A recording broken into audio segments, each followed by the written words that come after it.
Hello. Welcome, everybody, to this session of Journal with Me.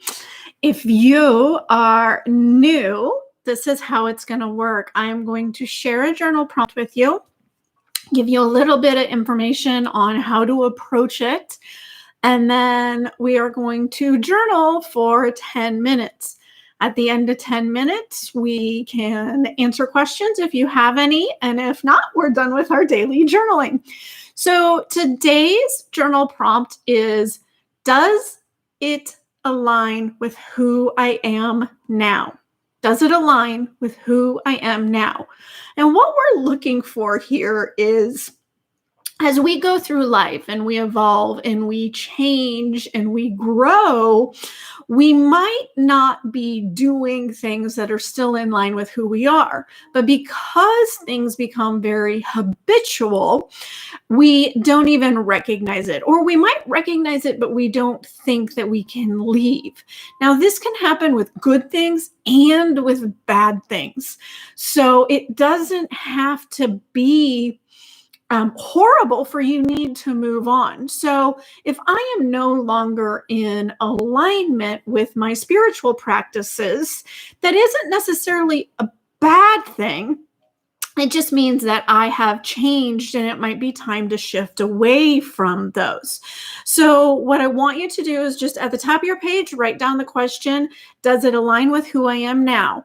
And then start going through things in your life that you do or are involved in and ask yourself if it's in line with who you are at that now. If you are stuck on this and aren't sure, if you're in line or not, take a step backwards and start with, who am I now?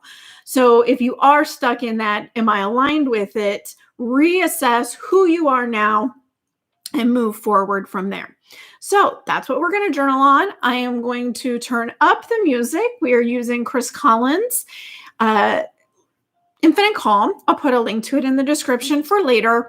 And then at 10 minutes, I will stop the music and we can move on. So grab a pen and paper and let's start journaling.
that is putting us at 10 minutes. All right. Did anybody have any questions? I'll share a little bit of what I went through while we wait to see if there's questions. So I ended up actually starting out by breaking out life into career, relationship, spiritual practices, workout practices, kind of putting everything into categories. And then I went through a couple of those categories and broke them down even further. And then asked if I was still in alignment with those breakdown sections, because sometimes we can be aligned with one portion, but not the whole portion. And then I finally settled on one where I picked that I wanted to go deep, which was relationships. And what I ended up doing there was midway through kind of evaluating relationships, and if I was still in line with them, I stopped and did the who am I now and really put those into play, and then continued on with that. And then was just starting on what to stay engaged with, what to move away from, that was out of line, and how I could tweak it and move from there. So did anybody have any specific questions or insights that came up that they wanted to share or ask? I will give it a quick second here. And if not, we will say goodbye for today. And again, these sessions are recorded and then put onto my page as soon as YouTube is done processing them, which usually doesn't take too long. So if you want to come back to this question and journal again, you can do that. I do have a playlist here on my page that has all of the live journals with me. So if you want to go back and grab a different prompt, you can do that also. You can replay them as much as you want. If you liked this, I would so appreciate it if you clicked like and subscribe so that you're notified when I either put out a new video or schedule another live. I am trying to do these every Tuesday. I haven't scheduled next week's, but if you click subscribe and the bell, you'll get notified. So doesn't look like we have questions today. So I will see you guys later. Have a great one.